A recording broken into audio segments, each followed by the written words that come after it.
What on earth is that? It's a Journey into Comics Network production! Tell me something, my friend. You ever dance with the devil in the pale moonlight? What? I always ask that of all my prey. I just like the sound of it. Brought to you by the power of the Journey into Comics Network.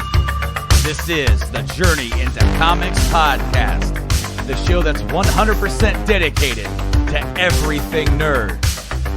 With your hosts, the Podfather, Nate Phillips, the Podmaster, Brandon Stone, and the Journey into Comics Network stepdad, Tyler McLaughlin. Time to make the chimichangas. 30 seconds. Hey! Excellent! Finally. What did you do? I went for the head. And here we go. Can somebody tell me what kind of a world we live in where a man dressed up as a bat gets all of my press? This town needs an enema.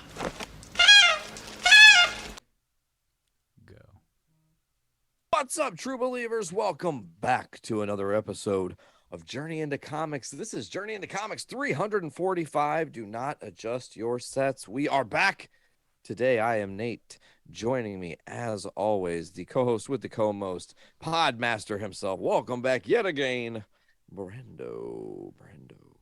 What's up, Nate? It's good to be here today. And, last episode, we had a 2-month period in between episodes, from May to July. And we named that episode The Greatest Hiatus. Little did I know that we would have a sequel to that, The Greatest Hiatus, the sequel. And also, that episode came out on July 19th, and today is December 19th as we record this. Interesting timing. 5 months to the day, we are back recording Journey into Comics, and we're here to talk about Spider-Man. We're not going to beat around the bush. It's going to be Spider-Man, No Way Home. Yep. That's all we're talking about. Sorry. No other news, no other things. Maybe touched on, maybe acknowledged, but as far as details, no. But before we get into that, I think we owe everybody an explanation as to what's been going on with this podcast, with our lives, because it has been 5 months, and I will go first. Sure. This show takes at least 2 people to tango, and there's 3 people, and all 3 of us have not been in the right place to record this podcast. Not in the same place. That's different. No, in the right place.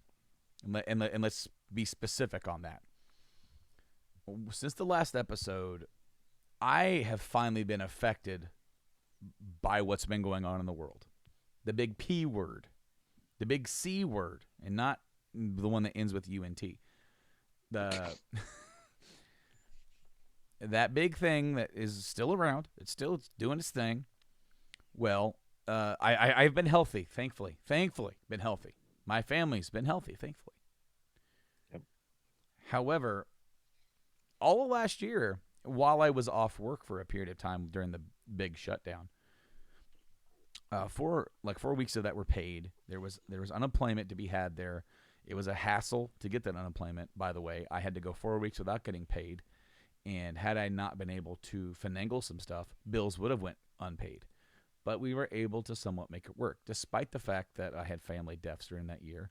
That was also financially taxing. We managed. This year, it finally hit work. Not the thing, the begat of the thing, the supply issues. Yeah. Parts issues, microchip issues. That's been the story everywhere for everybody. And let's just say it has been the most stressful period of my entire adult life. I have battled a pretty deep depression during this time. there has been thoughts and talks of trying to find a different job. Me going to that different job would make me work so many hours because they're also behind on stuff and needing to get supplies out. But so okay, so Brando, you're not getting enough hours. You want hours. Like, okay, so I would go from being at a point where like I'm struggling for hours and money to a point where I am not making as much money but working way more at a place that I don't have seniority.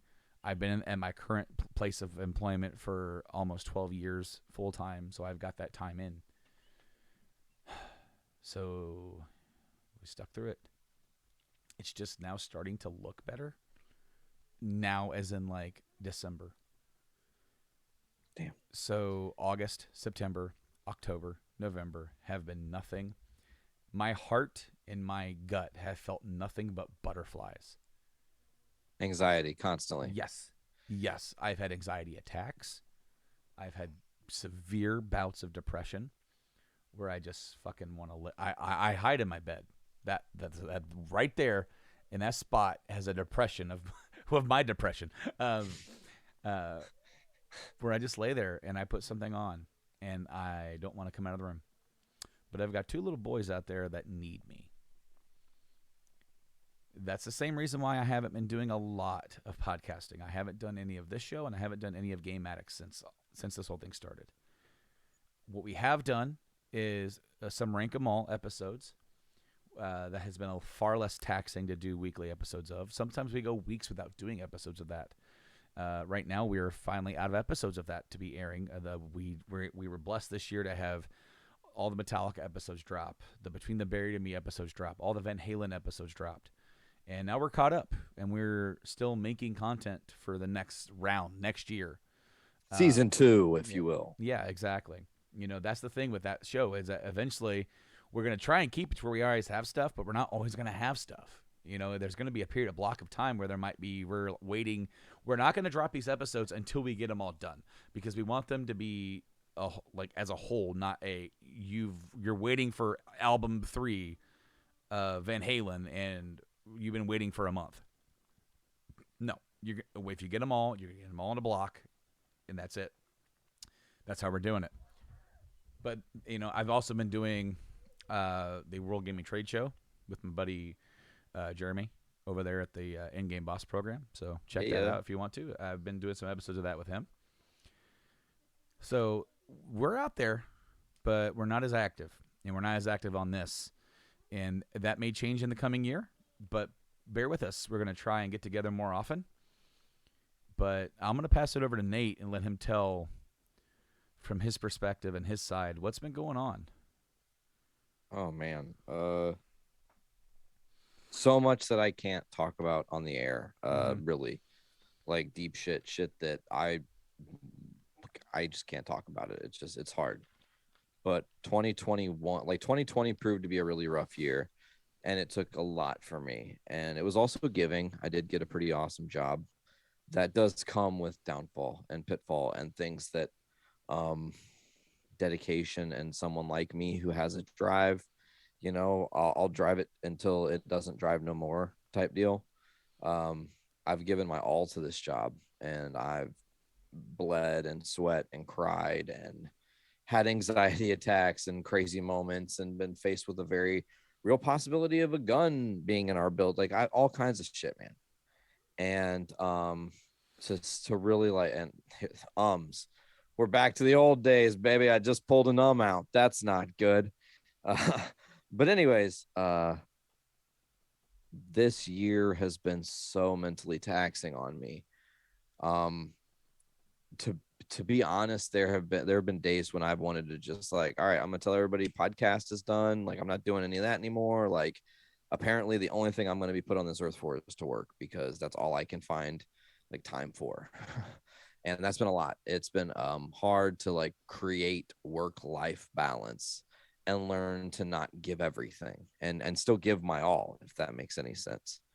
But it's been a hard year. I have really felt like myself in my head some days go, do I laugh anymore? Like, what is that? What is laughter? I don't even know what that feels like. And it's like, oh fuck, it's not. And here's the part that kind of gives me, and this is going to sound so backwards and totally me, because you know me, I'm still an eternal optimist. It didn't die just because of everything that's going on. And then deep in my brain meets, I go, well, I know I'm suffering from it. I know so many, like almost everybody I work with is suffering from this thing, like from depression or from the fear of the virus or fear of losing loved ones because of whatever, like all these things encompassing. And then I go, oh, well, we are in a global pandemic, and we are a hive mind. That's a real thing. Whether we can scientifically quantify exactly how it works, it has been proven that we all have this like huge morphic field over the human consciousness. And if that morphic field right now has all our individual little energies being like, oh, depressed, sad, this is the Great Depression, bro. It's just a different kind. You know what I'm saying? Like back in the old days, they had the Great Depression. It was financial ruin, and it did bring a lot of depression into the world. This is like we're a fucking spaceship that has no more propulsion systems, that's just been pushed further out into space, and it's kind of spiraling, and we're not really sure where we're going to end up. And because of that uncertainty, and because this constant fear, and COVID has gotten close to my home, closer than I've ever I mean, Ollie had it, like I lived with COVID for the whole time he had it, man. It was, you know, um, it's a lot. And then you think about that, and then that's where more depression hits me, because I like, and just really opening up and being real here on the show, like, it makes me like go, God damn, like these kids are literally living in a traumatic situation, and they will forever be shaped by this and have no idea. Literally, they have no chance to escape whatever PTSD will come from this era of our world. And man, it's hard. It really is. I find myself like, and I, you could probably talk on this a little bit, but like, I find myself incredibly emotional anymore. It's not just like if I'm feeling happy, it's like, oh my God, I have happiness. Like, cling on to that shit as much as I can. If I'm feeling sad, like the easiest little thing can make me weep in a moment's notice, and things like that. But it's hard. It really is hard, because there is no right answer. There is no way to make things better. We just have to stay the course and hope for the best. And that's what's fucking terrifying, man. At this moment in time, it's going to be stamped right here, because we're recording this, and it's going to go up, and it's going to go out for people to hear. In this moment in time, I just went through and told you how rough it was for the last 4 months for me. And certifiably, I can say for the next 2 weeks, I don't have any worries. Unless something comes up tomorrow or this week, or something health-wise. When it comes to finances, I'm good for the next couple of weeks. And you have no idea how much it feels good to me to be able to breathe after a few months of uncertainty. And having a constant rock on your chest of that uncertainty. Dude, okay, so during this time frame, my birthday came and went. And we didn't have a lot of money to get me a birthday gift at all. Like, I was able to squeeze one out, though. And I'm like, I've always been wanting to try this game. So I picked up Death Stranding. It's been out for a while. It's been out for a couple of years. But the PS5 version came out, right? And, buddy, it is so weird, because I just said the words PS5, and that has come after me saying financial stress. I bought that PS5 when you did not incur the financial stresses that are now they incurred. were not there, no. And trust me, if it got bad enough, that PS5 would have been gone. I'd have bought it. Let me just say that my game collection has dwindled. I have done stuff because of the shelves that are missing from my collection. Not just games, entire shelves worth of Shelves worth of games are gone. I have sold over 300 games over the last. Yes, gone. But you had to, bro. Yes. I know. No, I fucking know, man.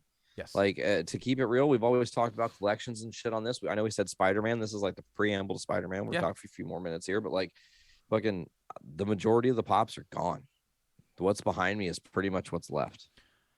Yeah. So I've got some stuff that I've held on to. There's a few things. I sold my N64 to a dude. So like that's one of the couple of consoles that I did sell. I was trying to hold on to the consoles. Yeah. But anyways, so Death Stranding. Death Stranding. If you bought the PS4 version, you get the PS5 version for $10. So I went to Disc Replay and I bought Death Stranding for $15. Then I put it in my PS5, and it's like, "Do you want to upgrade for $10?" I said yes. So for $25, I got the PS5 copy of Death Stranding. That's not a bad deal, considering that brand new it's $60. Smart. It is a game that I want to get to know more. And it's a game that I want to understand more. But here was the irony of it. I'm playing this at the end of September, early October, where I'm feeling the heaviest weight on my shoulders I've ever felt in my entire life. And the whole point of that game is putting weight on your back and delivering stuff across fast open fields, and you have to balance him as he walks. And he has a weight limit, and the more weight he has, the more encumbered he is, the slower he moves, he might get attacked. You know, I am literally playing a game about almost what There's no metaphor here. I know. I had to quit playing it. I'm like, my God. Once I realized it, I'm like, I can't play this right now. Like, yeah. Like, so you know, I want to go back to it and play it when I'm in a better mindset, because it is a weird, intriguing game. Do you know what I love, Brando, about our show? Huh. How good we are with segues. Because you know what I've been playing? Huh? Guardians of the Galaxy for PlayStation 4 with Ollie. And that shit is tremendous. It is a very fun game. I was really critical of it when I saw, like, oh, you're only Star-Lord. That's fucking dumb. Like, you have an awesome, dope team, but you use the awesome, dope team as, like, extensions of him. And it is so. Have you played it? I have not, but that reminds me a lot of what you would do with Kingdom Hearts. Yes. Great. Yes. Where they're a part of your team, and they're in your party, and you can do team up stuff with them and all that kind of stuff. Yeah. Exactly, man. And it's great, you know. But I know he won't listen to this. Spoiler alert. After a long process that involved the homie Anthony Schoen being a real gentleman and making some shit happen, Thursday I will be picking up Our House's Christmas PS5. Yeah, I'm ridiculously stoked. Things kind of worked out for us. Ollie has no idea. I definitely did the weirdest shit ever, and I was like, okay, Ollie has no idea, V knows, but V isn't really invested in the gaming stuff. She's not really about like that. So I was like, I know what she will not buy is anything to do for the PS5. She's not gonna fucking touch that for this Christmas. She'll get other cool shit that we're all into. So I had to go out and, as a Christmas gift, and it's wrapped, admittedly, bought a Cosmic Red PS5 controller. Did you see that they just announced the official shell colors? No, I actually saw the headline, but I didn't like really dive into it, so I don't know any of the details. Mm-hmm. So they're coming out for, I think they're $55, and you order them. Right, I think they're for pre-order on PlayStation Direct right now. But after they get them, then they'll be up for general sale. But it's gonna be black, that same red. What was the other color they had? Purple, and then like a pink or something like that. But because they're coming out with a purple controller and a neon blue controller and neon pink controller, and they're gonna have shells for all of those too. So kind of cool, because it's the future, you know. Like, realistically, it is just a piece of plastic you can clip on. Mm-hmm. We'll see. There was a website that was selling like their own versions of that, and they had 2 different cease and desists from Sony, and they had to change it a couple times to make it to where, in fact, the company challenged Sony to sue them the second time, and they did. And they did. But spoiler alert, they fucking did. They did. Well, it's because Sony was going to sell them, but it took so long for it to come out. But no, congratulations on that. Did you play Miles Morales yet? No, we haven't. That's one of the games we got too. So he's dude. So the game list so far is Miles Morales, Avengers. Obviously, Guardians is upgradable, Yeah. so that's going to be just boop boop upgrade. But also, Anthony's like, don't ask how I got it, but I have an unopened copy of 2K22 NBA for you, and I was like, okay, cool, I'll take Cool. it. That's I awesome. like the Bulls. That is really awesome. Did you pick up FF7 for PS4? The first part, yeah, I have the collector's edition of that. Put that in your system. You'll get a free upgrade to the FF7 on PS5. And yeah, but you still have to buy the Yuffie DLC. Whatever. So like, yeah, but you will get the free upgrade and whatever trophies you got. So I platinum that sucker, and I got another platinum for the PS5, and I just sat there and watched them all. Like, That's awesome. But the Yuffie DLC is definitely worth a little playthrough. I want to replay it again at some point, but yeah, dude, stoked for you. PlayStation 5 is really cool, and we needed some happiness coming out of the end of the year, and we definitely got it. With Christmas, we're gonna have a good Christmas here. I'm really stoked to see the kids' faces light up. Obi's probably not going to care and just want to scream and eat the paper. That's fine, considering for a kid that has eaten books and also parts of his own diaper that he's pissed in. This kid, I don't know what to do with him. He is wild, absolutely wild. Okay, I don't know what you guys are going to do for your future. I don't know what you guys are thinking. What if you two having kids is somewhere maybe far down the line, maybe once things calm down. I will tell you right now, for whatever reason, there's a little light switch that goes off with a second kid, and it's like a literal tornado will just go through your house. Maybe that's a bad word for what just kind of happened a few weeks ago, but it is the closest thing to a natural disaster I've ever witnessed that close and personal, is having a second child. This child is absolutely insane Bonkers. in the best ways, but also, oh my gosh, like, why are you eating gel from your own, like, it's covered in your own pee? And he's just going, and I'm like, you said, That's not true. It's not. This is the same kid that will throw food that we put on the tray. We put it on his tray, and he'll just throw it off. We give him actual food, and he will just be like, no, I'm not eating this. I can't wait to eat my diaper later. He is like if you were to take to make a Nicktoons reference, he is a mixture of the Wild Thornberrys, that wild kid. Oh yeah, I haven't seen that show in a long time, but yeah, I know. And then one of the twins from Rugrats that are just always in the grocery. Phil. Yeah, Phil. Yep. So Definitely Phil. Those two definitely fusion hot, and that's my kid. So, but no, have some good stuff to talk about. We both saw Spider-Man this week, as a lot of people did, even with everything going on. It is estimated at a $253 million weekend, and a worldwide global at 500-something million. It is now ranked number 3. All time behind Infinity War and Endgame. Not bad company to be in. Come on now. Makes you wonder what it would have been like had we not have a worldwide crisis going on and more people. I mean, apparently it didn't stop people from going. So it's weird too, though, Brando, because I feel like theaters did a really smart thing. There were so many more showings of the movie, like time wise. Yeah. We saw it at 4:30 on Thursday. That's an early fucking preview screening. Remember when preview night was midnight? Yeah. Like literally fucking midnight, Brando. Not none of this. You get to start at 7 and watch it and spoil it for everybody on Facebook when you go home and you're being a dickhead about it. Nope. Wait till midnight. There was no social media like that. The movie is dope as shit.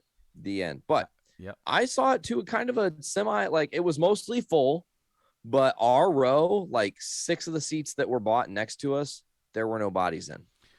Yeah, we had a few spots next to us that were open, and then there were people in front of us and behind us. I think there were like 2 behind us and like 4 in front of us. So, I mean, it did fill up. I think we saw on Saturday morning at 11:20. So, not bad. Not bad. Our theater was relatively quiet. Not much reactions. Oh, that's sad. It was all kind of quiet reactions. So, There was that, but I mean, there was a lot of true hype behind this movie. A lot of things that were leaked that were, are they real? Are they not? Is it real in Memorex? A certain particular image in my head that leaked, like it was burned into my brain. And when the scene happened in the movie, I was like, there fucking was. Mhm. I've seen that picture a million fucking times of that exact pose, what he's doing right there. Yeah, two things got spoiled for me because of leaks, but it didn't. It was a bit different this time around. Whereas where I got spoiled for Rise of Skywalker, whereas I got spoiled for Game of Thrones, whereas I got spoiled for The Last of Us Part 2 2 months before that game came out. Not for the full plot, but for something major that happens. Those things really deflated me and really made it to where I did not enjoy the product as much as if I would have went going like straight in. Totally blind, yeah. Yeah, and whereas this time around, those things were things that I wanted and thought were going to happen anyways. And it was just like, let's just see how they put it together. And neither one of the things were like sequential to, I mean, I guess maybe one of them was sequential to the whole fucking movie. But when it comes to it, like none of them are like sequential to the how and where and the plot of beginning and end and where things are going to end up. That part was not spoiled for me. So you still got to have that part involved. But this movie, out of the three with Tom Holland, has been the most Spider-Man movie of the three. Definitely. Because there's there's Spider-Man tropes in the comics, cartoons, video games, other movies where there is a Spider-Man trope. Spider-Man's usually faced with a very difficult decision, and he's always the loser in these situations. The Spider-Man Every time he has to be. Every time that is the curse of that character. Whereas for Batman, his curse is living every day with this mind filled with vengeance And guilt. and guilt. Yes, but Survivor's guilt. They never talk about that. He easily could stop if he wanted to. In fact, in some properties, he does find something that does allow him to want to stop, but it doesn't last or whatever, And he would be fine. He's a multi-millionaire billionaire. Like he doesn't have the same worries as a normal person. Peter Parker's different, whereas everything that he does as Spider-Man affects his personal life. And that is something that they have shown in these movies with Tom Holland, but not to this level. And this is where like it hit where the other movies kind of did it before. The other Spider-Man movies, every single one tacked that on at some point, right? I feel like the Holland movies never quite got there for him with that. Like it was more innocent and fun, which actually makes a little bit more sense for the story they were telling with him being a younger Spider-Man. Yep. That the aftermath of this film is where it gets real for him. And it was really neat the way they did it, even if there are maybe some plot holes with it.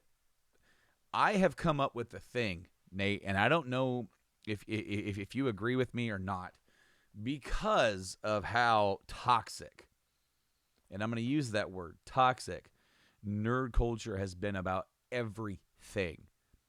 Oh, yeah. Everything. And where if it's something that's unpopular or something that somebody doesn't like, they don't want anybody else to like it. It's ironic because we're doing a show where we're sharing our opinions. But my opinions are no longer... I try not to go into it nitpicking and saying, I wish this was done this way, I wish this was done that way. The first thing I think of after I leave a theater or after I'm done watching something, was I entertained? Unquestionably. If the answer is yes, then it's a good flick, it's a good show, it's a good game, you should go check it out. Then, after that blanket statement, then let's dive into the minutia callback. dive into the minutia of what's going on here, because simply everything can be annotated into pluses and negatives. And at the end of the day, if something is a net positive, meaning there's more positives than negatives, go for it. And just because something is a negative doesn't mean that it drags the whole work down. Sometimes it can, and that's different perspectives and different things. So, Nate, we are now 30 minutes into this podcast. We are now ready to dive into spoilers, I do believe, of this film and its story. Oh, yeah. And we're going to start it off with the first question I have for you. I already know the answer. Sure. But I'm going to ask it for you anyway, because we have to ask these questions. Did you enjoy the movie? I thought this movie was a cinematic masterpiece, Brandon. I said it in the chat. I have so many thoughts on this movie. My brain has been moving a million miles a second. There were so many, and I am telling you, at least 100 different Easter eggs that you could call out and name, callbacks to one-liners, to little pictures, little remembering characters that actually aren't in the movie that are kind of so represented. So many things, multi-universal callbacks. They were very, very clever. They did the fucking Martha better than fucking Batman v Superman. I'll explain that soon. But like, dude, yes, this movie was entertaining as shit. 2 hours and 30 minutes. Didn't feel like it. No, I will say that. Tell me it felt like 2 hours. It felt like fucking an hour. I could have sat there for 2 more hours. There would have been more story to tell. That is one of the things that I did see from somebody whose opinion I do value. I don't look and listen to a lot of people anymore, but somebody said, I wish the movie was 5 hours long. Because then it would have maybe you could have put more of what was good on screen. Too many good things, Brando. So then I'm going to piggyback on too many good things. I want you, because we're going to do this a little bit differently today, not necessarily sit here and recap the whole movie, because I feel like a majority of our listeners are going to have seen this shit and we aren't going to be worried too much about spoilers. But what are like top 5 moments for the movie for you? Like, what were some of your biggest pops? And it doesn't matter if it is a complete spoiler and it takes the shocking, this news across the, listen, let's just dive into it. Top 5 moments for you. Let's do it. Okay. Put me on the spot. The spot that made me mark out the most, that got the biggest reaction from me, were the Daily Bugle supplements. Because it's kind of shooting at Alex Jones. Oh my God. When he went Daily Bugle supplements. When he started shilling the supplements, me and Kate lost our fucking minds at that. I started like laughing, and I could not stop laughing as I started thinking more and more about it. Daily Bugle supplements. Sponsored by J. Jonah Jameson. That one got me. Man,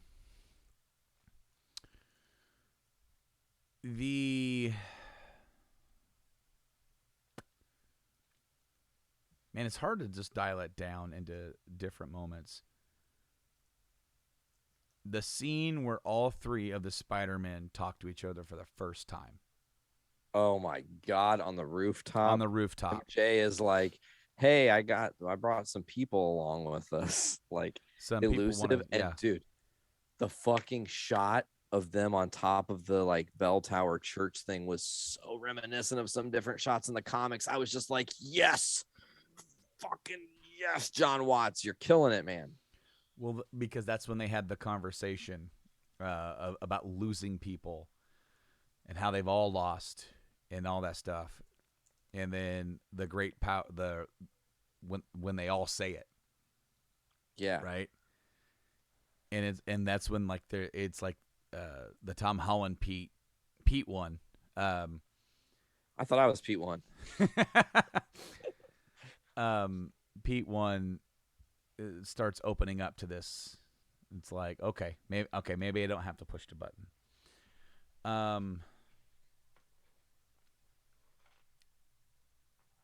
when they replaced the chip with Octopus, with Octavius. That was awesome. Call back to the old technology. Mm-hmm. I liked that a lot. Octavius has always been one of my favorite Spider-Man villains. He's a very sympathetic villain. You know, most of the villains can be and are. You know, that is the one thing that Batman, the equal and opposite character, the most popular character for DC, and equal in like awesomeness of Rogues Gallery. You know, Absolutely. that is one thing that his Rogues Gallery kind of lack, is that there aren't too many of his that are really sympathetic. It's hard to be sympathetic with the Joker or Penguin, right? You can make it happen. You can put some story in there to make you feel for them.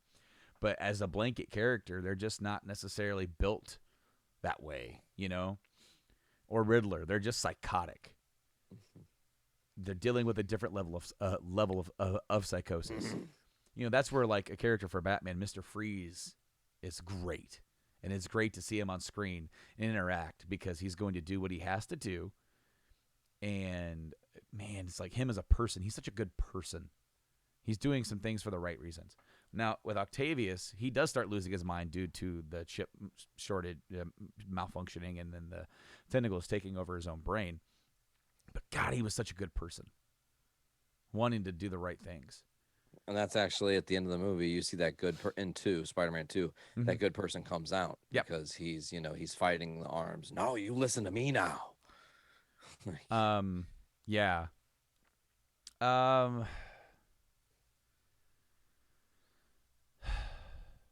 Man, that's what, 3 moments. Three you of the told five. me 5. You told me 5. If you want, we can do a top 3. I don't give a damn. Well, because I feel like yours might be some of the same. So let's go and let's hit some of yours. Okay, so for me, I said this in the group chat, like, and I actually just talked about it earlier about my depression and shit. One thing is really, really prevalent to me is in very powerful moments, I do get emotional and I'll cry. Like, I feel like Kevin Smith sometimes, you know what I'm saying? Like a bird flies by, I'm like, that's so beautiful, you know? No, it's not necessarily like that, but I mean, anyways. So for me, this movie was so powerful and emotional. But the moments that were just, to me, huge. Ned using the sling ring for the first full time. He opens up the portal. He's like, you know, I want to see Peter Parker. And it fucking opens up and you see the silhouette of Spidey and you're like, cool, he's back. Like, we're good. But then boom, out jumps the fucking man, Andrew Garfield. And I was just like, shit, yeah, like, we are here. You know, he had so many powerful moments for me in that. And honestly, how kind of a beautiful poetic callback are we right now that we're getting ready to be on the 8-year anniversary of JIC. Is that right? 8? Is that real? 22 from 14 is 8. That's fucking crazy. Anyways, and we were covering the Amazing Spider-Man, the Amazing Spider-Man 2 during that show's run. And now here we are back and we get to kind of like revisit this character. And man, I that was an awesome moment for me. I want to talk a second amazing moment for me was honestly some of the villain shots and the way they did those moments. But let's not forget the greatest fucking actor in the entirety of this movie was undoubtedly Willem Dafoe. Yes. And this is the scene when I knew shit was totally upside down. They're in Happy's apartment in the little like fucking like secret safe house or whatever. And I think it's Otto walks into the room and he's like, Norman. And he says, it's just me. And it's like, no, he wasn't saying it's Norman. That was the Goblin saying, I have fully taken control and have been in control for some time and am playing a amazing long game. Just because think about it. Okay. With the knowledge that all these villains before their deaths were transported to this universe, that means, let's go back just for 1 second. You ready? that Norman knows that May is tied to Peter. So he doesn't fucking play any games. Goes right, beeline right to her. I know the game I'm going to play to defeat Spider-Man. This is the game I'm playing now. Brilliant. Brilliant acting. I loved it. We'll get into that scene more and those scenes more soon. There is a redemption moment that, bro, I cried like a baby. I tried to hide it. I tried to play it off like I wasn't emotional, but MJ falling. She's falling off the Statue of Liberty, and there's this shot that's so Gwen Stacy from The Amazing Spider-Man, and they're just recreating it. And Tom does the dive to save her, and you're just like, my first thought is, wow, they're gonna kill her the exact same way, and like in front of Garfield. Brutal, because they were just talking about how that grief and it overwhelmed him to where he stopped pulling his punches, and he became kind of the Dark Knight version of Spidey, you know. Yep. And as Pete One is falling down to save her, Goblin takes him out. He's seen this shit before. He knows the game. He knows how he's going to save the love of his life. Again, we've already been there in his universe. You know what I'm saying? There's nothing new. And the moment's just like, it hits. You're just like, oh, wow, they're just going to straight up fucking kill her. And then Pete 3, I guess we're going to call him that, Pete 3, because for some reason he's the lesser of the three links, and he even makes jokes about that, like he's not the cool one, which then leads to another moment that I loved, which was the pep talk from Toby to him, like, no, you're amazing, you are amazing. And Pun I'm just intended. like, I just want to cry even more, god damn it. Pun But, like, intended, because that's the name of his fucking series. The Amazing. Perfect. Yeah. But then he jumps, and he doesn't jump with the thought of like, I'm gonna thwip her with the web and save her. He's already fucked that up. He jumps with the intention of, I'm going to grab her from the sky and hold on to her and make sure she's okay. And that got me. That was, whew, man. Okay, so let me just say, they're other than these images that were supposedly real that could have been faked, right? Because that was the thing about the two images I saw that could have been faked. In some way, somehow, they could have faked it. About Andy Garfield and Tobey Maguire being in this movie, about somebody else that we haven't mentioned being in this movie. I'm like, if Andy Garfield's in that movie, the moment I saw her falling in the trailer, I said, he catches her. I'm like, that's it. He catches her. Because that's what I would do. Playing off of what we've already known, he's going to catch her. Because he can't let that happen again. And that's not even his girl. That's Pete One's girl. He's not. But what? So the moment I saw it, I called it. There's so much in this movie that I quote called, but that doesn't mean that it's a bad thing. Seeing it play out wasn't bad. That it was a different feeling than Rise of Skywalker, because Rise of Skywalker, I got spoiled on it, and literally beat for beat was the exact thing as it happened, and so I was a bit disappointed with how it went, with how everything kind of went about in that movie. Even though there's some good stuff in there. With this one, I didn't hear about that. I didn't know about it. I said, that's going to happen. Because I wanted it to happen, and it did. The part that got me is when she asked, are you okay? And he is in all near tears. And he says, yeah, I'm okay. For the first time, he's okay. And actually, he means it. Yeah. And you can hear like his voice crack a little bit. I'm like, God, that was so well done. That was so well done. And Science Pete's was a cool moment. Yes. Them doing their science stuff and just talking their jargon. I loved all of the scenes where they just all talked. Whether it was the science scene, whether it was the rooftop scene, the science scene, the pep talk scene, the huddle. Oh, the Avengers huddle is so good. That's great. What are the Avengers? Are they a band? Oh, fucking perfect. Let me ask this question, because I like it, and I don't know how other nerd folks feel. There is a poetic symmetry, I guess you would say. The two OG Spider-Men, Spider 2, Pete 2 and 3, have Ben says, with great power must also come great responsibility on the day or eve of his death. They do the same thing here, spoiler alert, with May. it is that whole, again, it's kind of the Martha thing, the dichotomy. They all have this thing in common, but it's not quite the same. And it's interesting because you feel, and this is my opinion, in the moment when Tom is fighting Norman at the end, he has tapped into a darker dark than even what Andrew Garfield's Spider-Man, and you're seeing, and that's why even he's like, oh like, we got to help him, like, this is not good.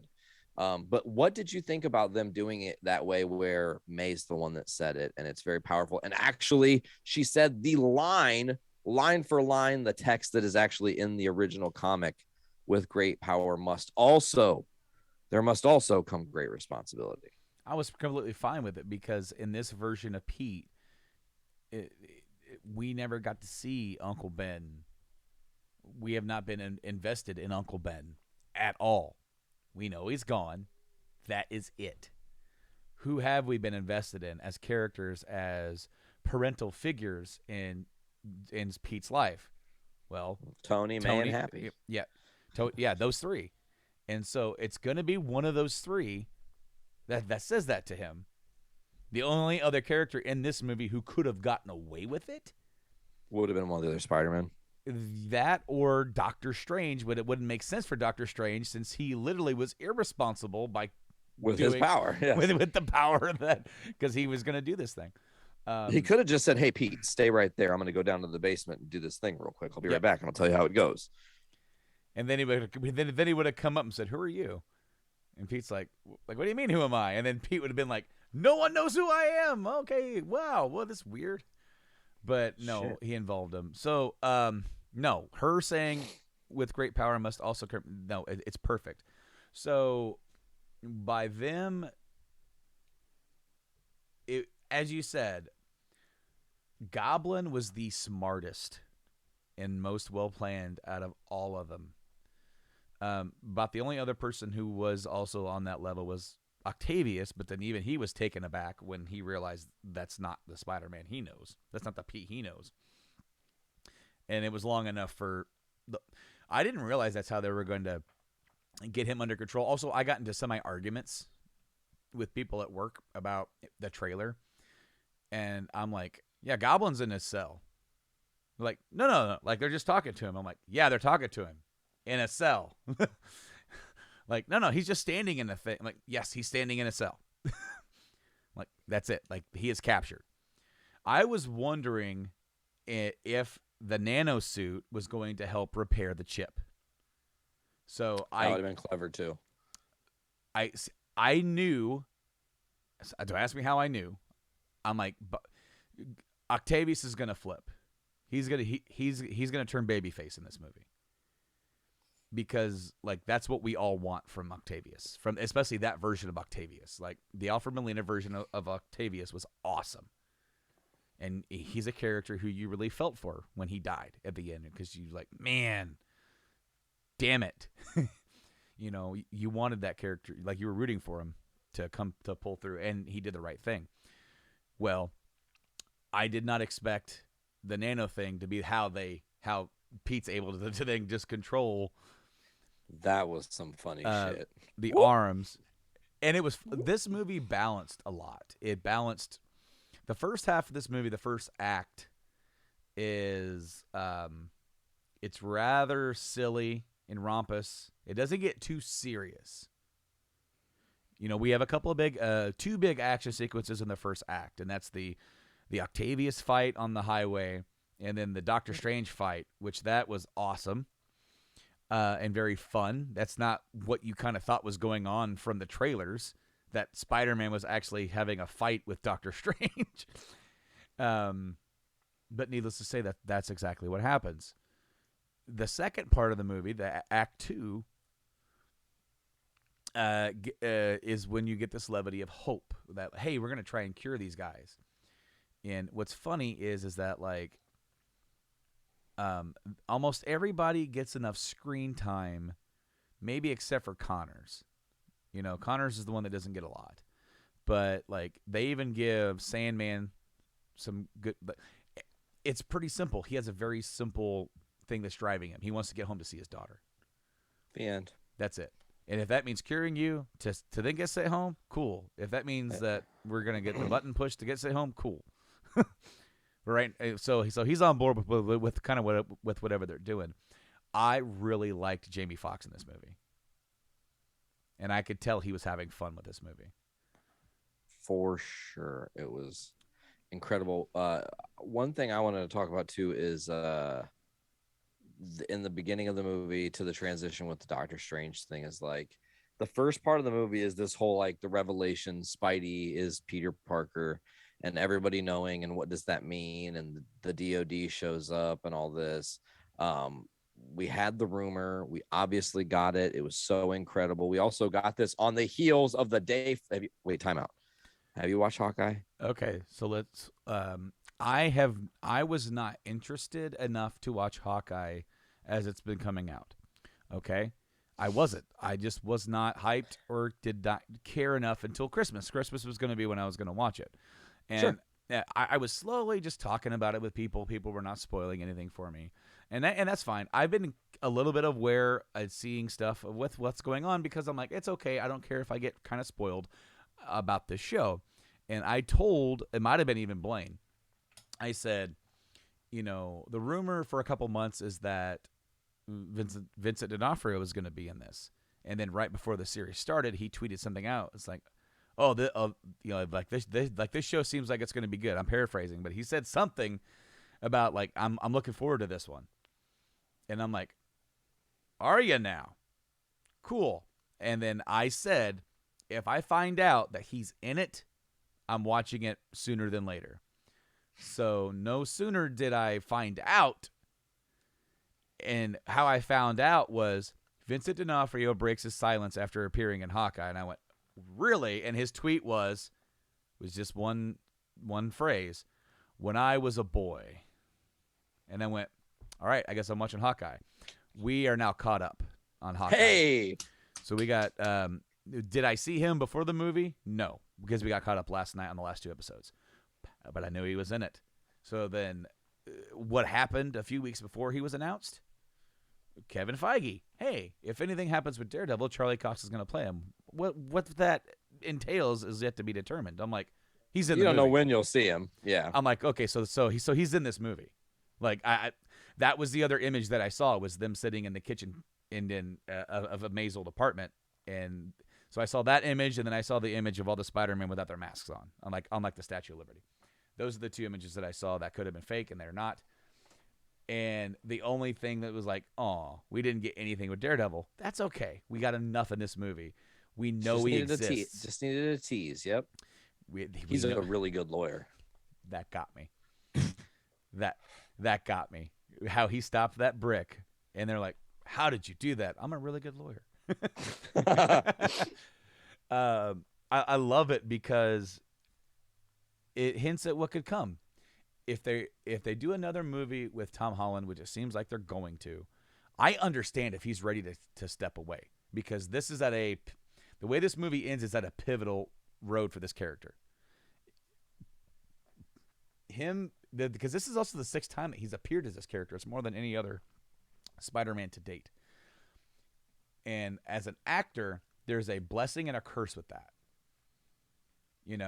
Because he's ready to do some other stuff and move on. And I get that. He has a whole nother franchise he's about to kick off that's going to be very successful for sure. Yes. And also, if you have Uncharted 4 and Thieves Legacy or Lost Legacy, if you have those on PS4 and you get your PS5, you put that disc in, it'll charge you $10 to update to the PS5 version that comes out at the end of January. And then right when those games come out, I heard there's a little bit of a perk, if you will. If you pay the $10 to upgrade to Uncharted 4 to the PS5 version, you get a free ticket to go see Uncharted. That's awesome. So just a little look into it, but to make sure. But I read that and went, well, I guess I'm doing that because I want to go see Uncharted. Anyways, I think that they should go on and make some more movies because you can tell the next step. The next step is him in college. And what you predicted a couple years ago? Do you remember? Yes, I do. You said there'd be 3 trilogies the high school trilogy, the college trilogy, and the adult trilogy, and here we are. If they can keep Holland for that long, cool. If he's like gets on for a couple more and he's like, guys, I love this shit, but I want to go and just stop being so responsible for a while, I would understand completely. 110% understand. Because as far as I'm concerned, he's already delivered. And then some. Yes. This movie delivered. And let's talk about the Aunt May thing. And I know we're jumping around a lot. The Aunt May thing was a callback to the Spider-Man 1, how Goblin gets killed, takes her out with the glider, and it's a fake out because she stands up. You thought, oh crap, they just killed May. And then she stands up, and then she gets Pete, makes sure he's okay. And then all of a sudden, she's not okay after she says the great power line. And then she, even as she's like, she doesn't like know that she's dying per se, or she doesn't let on that she's known. She just like, I just got to catch my breath. She still tells him we did the right thing. Did the right thing. So Tom Holland's acting in that scene is honestly more than the moment that got me emotional. Him like basically said, "Look at me, May. Look at me." That got me more. Ooh. Yeah. Because I don't know if it's just as a Spider-Man fan, we've already seen Aunt May die a couple of different times.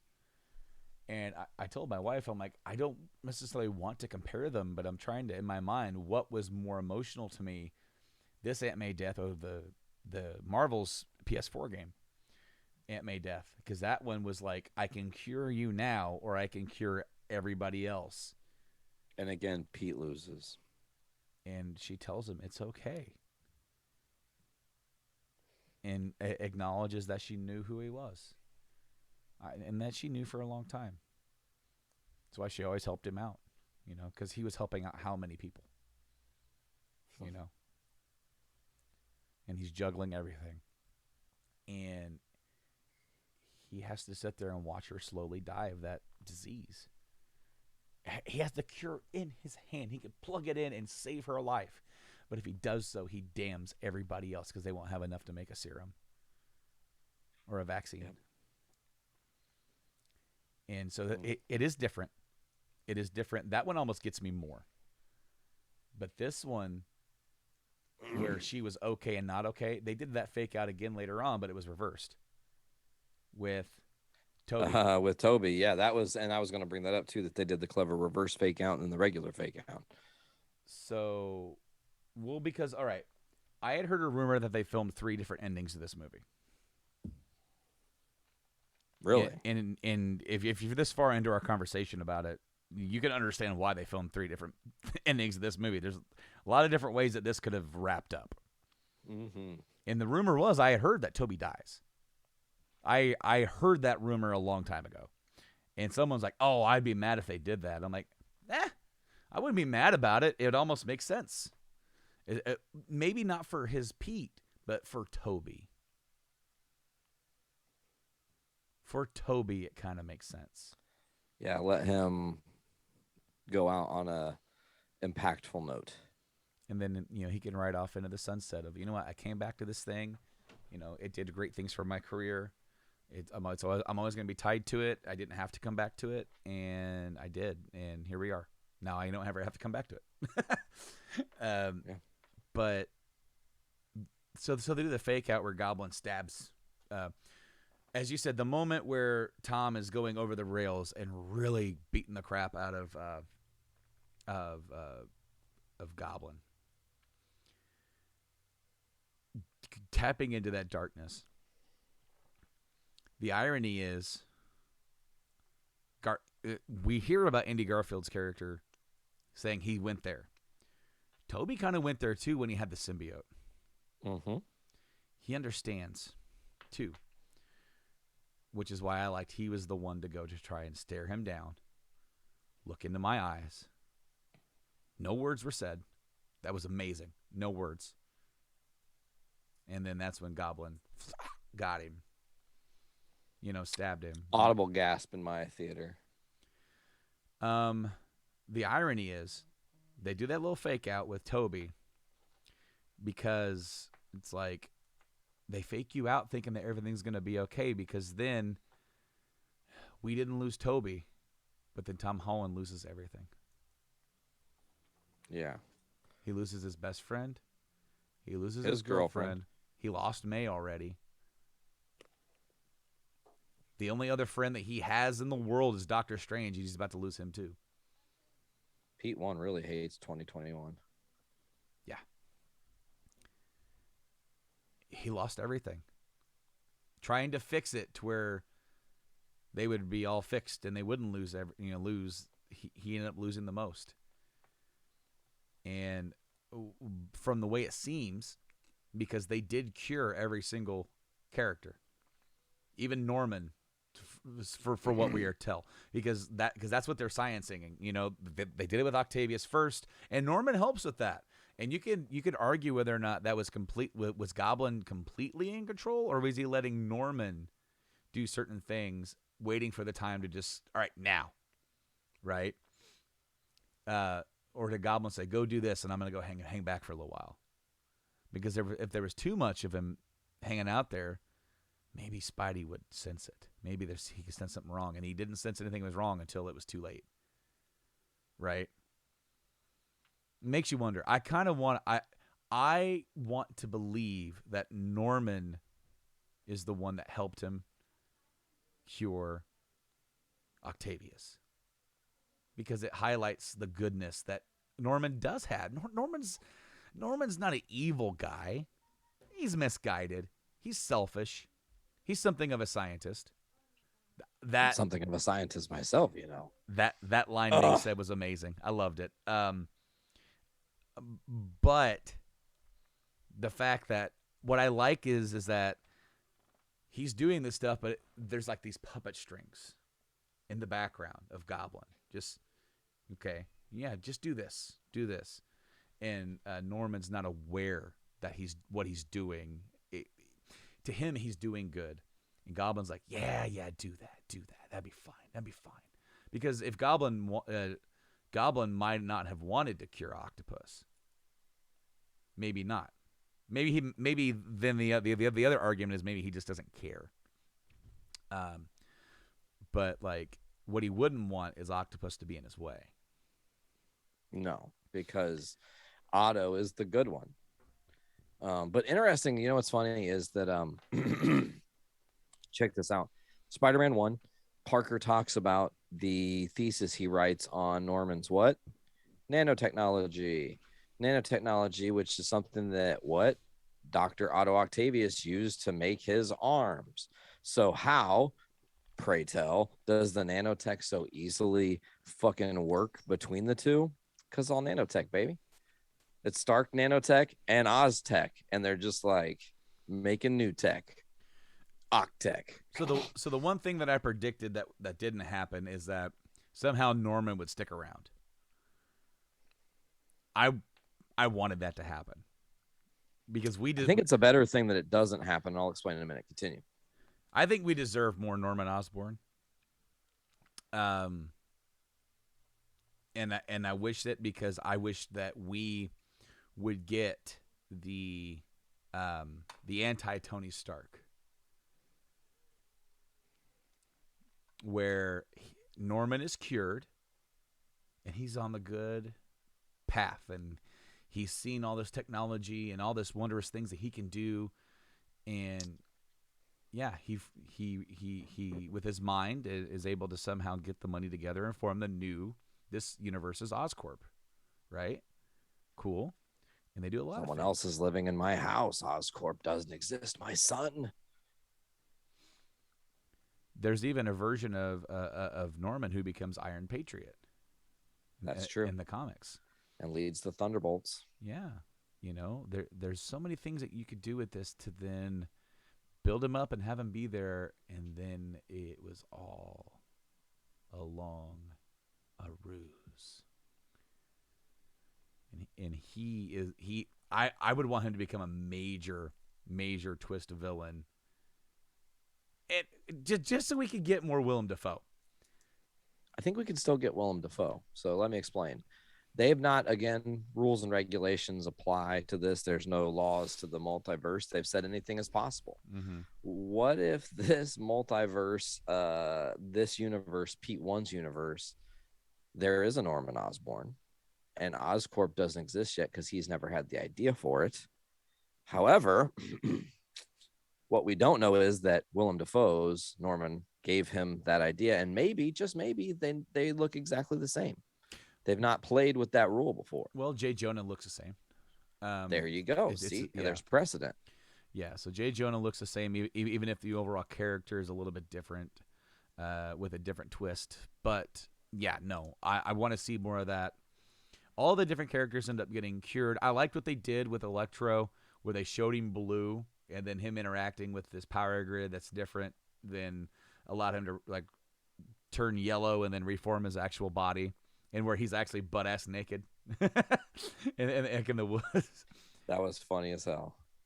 Does anyone got knowledge I'm naked? But I loved all that. They cured them all, so that way when they go back to their time frames, they're not afflicted in the same way as they were. They did not quite cure them all. And let's just go ahead and dive into maybe the biggest of these spoilers for this movie. As one character was in this movie, had nothing to do with the movie, but had the biggest impact on the movie, as Tom Hardy's Venom shows up at the end to play off of the sting of Let There Be Carnage's post-credit scene when he gets blipped into the universe before the spell. He was there before the spell, just so you know. Don't know how that works, but he is there right when the announcement of Peter Parker as Spider-Man is happening on the TV, which is before the spell. So we get Tom Hardy at the bar. He's trying to, that shit got me. Like, learning about Iron Man, learns about Hulk. Lethal Protector was a shit name. And you said Lethal Protector was a shit name. Like, but then talks about the guy with the stones, obviously talking about Thanos. But the thing that's most interesting is the whole thing this is built off of is hive mind, okay? And the hive mind is essentially saying that the Tobey Maguire Venom that interacted with Peter Parker is the Peter Parker that interacted with that Venom, the Topher Grace Venom, the symbiote, because of hive mind, knows that happened in a different multiverse. It's aware. That's why in the post-credit sting of Let There Be Carnage, he doesn't go, who's that? He goes, that guy, and licks the screen like, I remember you, which leaves, how cool is it that the symbiote is left behind when the end of the movie happens. Mm-hmm. And that just that little piece remembers that Peter Parker is Spider-Man. It remembers. It's not going to follow the rules of that spell, I'm sure. And what I think we're going to end up having happen, especially with the fact that we have a new spider suit. Let's not forget to mention that, a brand new, shiny, more comic accurate spider suit, not made by an Avenger, mind you. Mm-hmm. We're going to get this amazing moment where the symbiote's going to find him, and we are going to get Dark Tom Holland Spider-Man. And I guarantee you it will be unlike anything we have seen before in this universe of character changes, except with the example of that second post-credit scene that featured Supreme, like the Strange Supreme or whatever from What If. What? Yes. Kate had no reference for that because she didn't watch What If with me. So that What If episode was my favorite What If episode. Yeah. Other than the things other than Party Thor. Party Thor got me. I love Party Thor. But no, that when I saw, like, okay, all right, no, we're gonna have to go back and watch What If now for you to understand some of the stuff, because there's even the like the creature, the octopus creature and shit, so it's like, all right, this is Shimagoroth. Yeah. And then also you had to talk about Easter eggs. You had the moment where we had essentially the zombie hunter Spider-Man because With the cape. the cape gets on him, The cape. and it's like a cool kind of little moment. So they definitely are playing off of a lot of things. I heard a rumor today involving that Doctor Strange movie that it will primarily feature, and these are the big stings that is going to surprise everyone. It's going to primarily feature characters who were from What If, as well as characters from the Sony and Fox properties. I've heard that as I've heard the Sony and Fox properties. I have heard certain mutants are supposedly lined up to have cameos in this, and my body's ready. My body's ready. We can't reference him though; he's in prison. Yeah, well, Pee on your head like a Phillies cap. well, I said my body's ready because of Reggie Fils-Aimé from Nintendo Oh, at one of the E3s. not R. Kelly. Good. No, call. no. It wasn't R. Kelly. It was Reggie Fils-Aimé. He was the former head of Nintendo of America, and at E3 he said my body is ready, and so he became a meme. My body's ready. So, in light of Reggie Fils-Aimé, my body is ready for the Doctor Strange film. I'm super hyped up for that. It's going to be played off of WandaVision. What if Spider-Man? Maybe Loki. less. Yeah, Loki. A lot of different things going to be twisting here, and also if you even look at the movies that are coming after that, we don't know yet if that movie is going to be the reason why these movies are happening. The first one's Thor, right? Order of operation here. In March we have the Multiverse of Madness. In May it's no. All those movies got pushed back, dude. They really did. Yes. Oh shit. Oh, sorry guys. Yeah. Marvel release dates, because everything got pushed up by at least a few months. I've got a new accurate list here. May 6th, Multiverse of Madness. Doctor Strange. Love and Thunder. Thor 11. July. Oh, come on. I'm not subscribing to you, Gizmodo. July 8th is Thor Love and Thunder now. Then Wakanda Forever. This also goes into TV stuff. So then Ms. Marvel's in summer. Wakanda Forever is now in November of this year. Sometime within the next year, we're getting Moon Knight and She-Hulk. And the Guardians holiday special next year. The Marvels is now February 17th, 2023. And Guardians Volume 3 is now May 2023. And Ant-Man and Wasp Quantumania is July 28th, 2023. Hell yeah. But what I was mainly talking about are the next two. The other ones could also play into this, but Thor Love and Thunder, what's different about that one? What do you mean what's different? Like, why is this going to be a different Thor movie? Because Jane Foster is most likely going to be helming Mjolnir, which will then turn her into Thor because she's going to have terminal cancer and be dying. Okay, and the Thor powers keep her from dying. Okay, so is the Multiverse of Madness going to have any play into that whatsoever? Possibly. I mean, maybe it's possible that, like, when everything shakes out, it's gonna, maybe that's what they're gonna do, because right now they gave us this red herring that, like, all those maybe that's the answer, Brando. All these villains just got sent back to their universes fixed, right? But there are still multiverses of villains that are like the Spider-Man villains that exist. What if Strange, when he wins in the Multiverse of Madness with Wanda, what if they reset the world, but it makes things almost like Secret Wars, where it's not an exact reset. It's kind of a hodgepodge of all the universes, and they screw it up. Well, because then Black Panther Wakanda Forever is missing a very key character.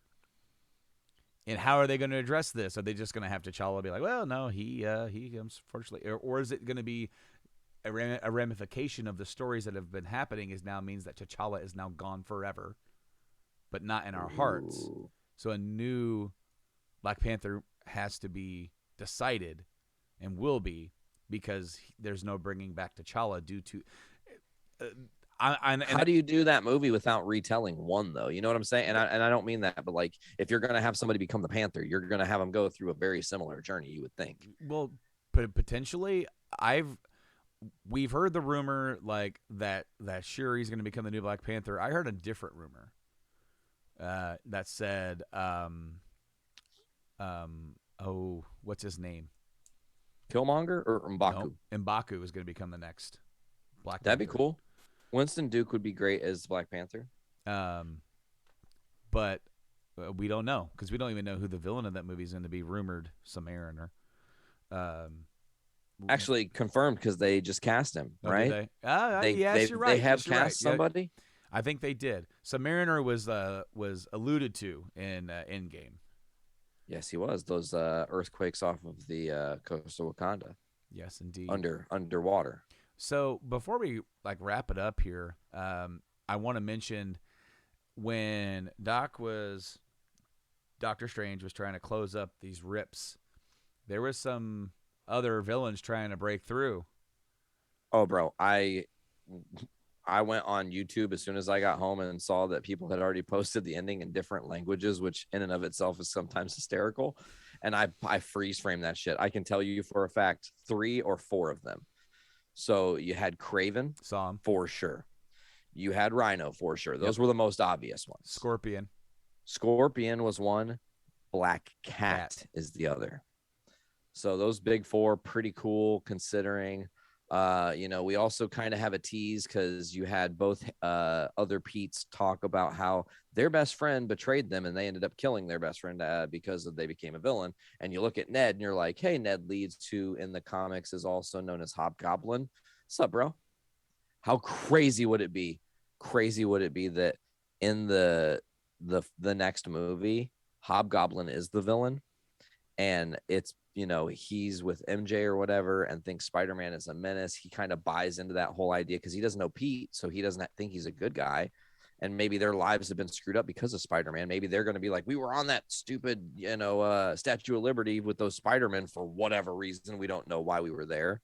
We can't really recall. And maybe he has a vengeance thing for Spidey. And when it's revealed that it's Pete, Pete is so taken aback. Like, I can't hurt you. You're my friend. And then that creates even more. That could be a really cool story. Dark too. Like he's not only losing his best friend has no idea they were friends, that they even had a secret handshake, bro. So the end of the movie where he goes to see them and has this big speech plan, he swears he swears when they say their goodbyes. Also, one of the scenes that got me emotionally was when Pete was just sitting on the rooftop in tears and they just go and they both embrace him. Oh man, absolutely. Yeah. But after when they're saying their goodbyes and he says, I'll come and I'll find you. And then he goes there and then they're friends. And he's seeing and they don't know who he is. And it's real. And it's not said. But he's like, it's probably for the best that I just leave them alone. Well, he doesn't want to hurt her anymore, Well, there's that, but it's like, I think some of the traumatic experience that they've gone through, but especially in this film where he's like, they were in danger because of me. I put them in further danger. Even though Aunt May says, no, we did the right thing. He's like, Aunt May died because of me, because I was so adamant about fixing these people and not just sending them back. Maybe it's better if I just walk away and let them be. And I'll check in from time to time to make sure that they're okay. But even though I promised them I would, maybe it's better that I don't. And that's the curse of Peter Parker. That's the curse of Spider-Man. He gets his own apartment. Rent. It's not the same guy, but rent due. And it's a rundown, shoddy apartment, just like Peter Parker has. He's unboxing, and he has to get his GED because nobody. That is the only thing that mentions how nobody knows who Peter Parker is, and that it actually undoes physical objects that references Peter Parker. Because this is something before I even had that, I'm like, so they're just gonna forget he existed, and then it shows J. Jonah Jameson being like, whoever the Spider-Man guy is. I'm like, you already made those videos and you released them out to the world, and they're still gonna be there. So like, But they wouldn't because they undid them all. but the only proof that it affects the physical world, not just your personal memories, is the fact that he has to get his GED. Yeah. So, because at first I'm like, man, that's kind of a plot hole, and then it's like they don't say it. You might miss it. You don't. Yeah. But as you said, he makes a new suit and he goes out swinging again. There's a lot of promise and a lot of cool stuff they could do. Here's the two things. I definitely want to see Black Cat on screen. I want to see, now it's like he's doing his thing, and there's this Felicia Hardy girl that he's kind of got the cutes for, but he was in love with MJ. Man, I don't know. Maybe I shouldn't do this stuff. But then Black Cat, you have this dichotomy of Black Cats into Spider-Man. Felicia, Pete might have some kind of chemistry, and that neither one of them exactly know right away. It's almost like that Batman Catwoman type deal, right? Yeah. But I want to see that. I want to see a black suit. I want to see that symbiote rear his head. I wouldn't mind if they did another trilogy and it wasn't even in the next one. Establish Pete first before you start getting into the like a more darker part of that story. That'd be cool. But the other thing that I want to see, because this might make it to where Tom Holland only has to make a couple more, utilize Tom's Pete, to introduce Miles. Which has already been introduced in the MCU. His name physically mentioned and also referenced as the nephew of Aaron Davis, who becomes Nightcrawler, actually. Introduce Miles. Because I feel like you can do something very similar to what they just did in the video game, where you can have, hey, so I can kind of show you the ropes here, and you can have Tom kind of be like the elder, even though he's still learning stuff, and you could set it up to where Tom can kind of like ride off into the sunset himself after maybe another couple movies, and then he can be like, all right, kid, go get him, it's you. And you can have Miles, the kid playing Miles, take over. I mean, I personally I like that, two would be like a nice, even number and whatnot. But if we could get the double trilogy, like the second 6 movies or whatever, and it focus, think about it. He does the college thing. He goes through with Felicia. It doesn't work out. Gets back with MJ eventually. It's this great return. Now he's an adult. He's moving into the next phase. Well, really quick, I would like Felicia to be a recurring character all throughout. I don't want her just to be a villain and then not appear. I want her. Oh yeah, no, you would keep using her as a prod to Parker to maybe sometimes she can make him do things he wouldn't normally do per se, and get himself into stickier situations than he would like to find himself, because she's good with twisting her words to get what she wants from him. And it's really clever. But in the third set of the trilogies, he'd obviously be an adult. Pete's trying to be a family man. Now he has officially reached who? Tony. It's the same thing. And Tony is ready to settle down, right? He made those sacrifices to attempt to settle down. And Pete's now going to do those same things. And that's when you introduce Miles. He's the kid. I can't do this. You have better skills. There's so much good shit they could do with that story. Really, I'm really looking forward to whatever comes, but they have a lot of opportunities. I'm super excited for what the future holds. It's really awesome and fitting that Spider-Man got to have such a big film. The culmination between 20 years, 20 years of Spider-Man films. We got to this point. It was almost like its own little mini Endgame. Really cool stuff going on with that. And I mean, it had a lot of payoff. If you've been watching these movies for this many years, they made it just like how Endgame made Thor Dark World relevant. Made it to where you kind of have to watch it.